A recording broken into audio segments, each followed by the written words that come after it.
দর্শক, সবাইকে স্বাগতম। আজ জানাবো আন্তর্জাতিক গণমাধ্যমের বেশ কিছু গুরুত্বপূর্ণ সংবাদ। শুরুতেই আমেরিকায় বিদেশে নির্মিত সিনেমায় ১০০% শুল্ক আরোপের ঘোষণা দিয়েছে যুক্তরাষ্ট্রের প্রেসিডেন্ট ডোনাল্ড ট্রাম্প।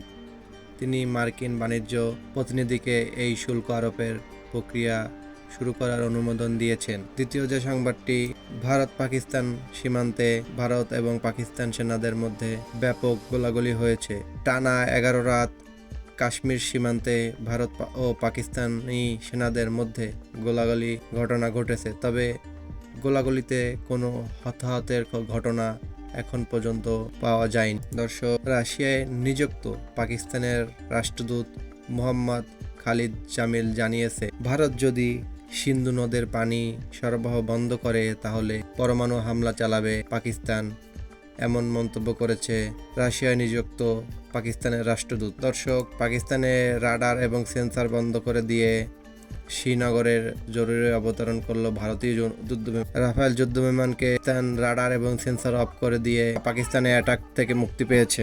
দর্শক, এরপরে যে সংবাদটি, ফিলিস্তিনের গাজার দক্ষিণাঞ্চলে রাফায় একটি টানেল বিস্ফোরণ করে 2 দখলদার সেনাকে ওপারে পাঠিয়ে দিয়েছে এবং আহত করেছে আরও 3 জনকে ফিলিস্তিনের স্বাধীনতাকামী সশস্ত্র গোষ্ঠী। এরপরের সংবাদটি হলো, ইয়েমেনের হুতিদের ছোড়া ক্ষেপণাস্ত্রে দখলদার বাহিনীর রাজধানী তেল আবিবে প্রধান বিমানবন্দরে উড়োজাহাজ এবং ট্রেন চলাচল সাময়িকভাবে স্থগিত হয়েছে।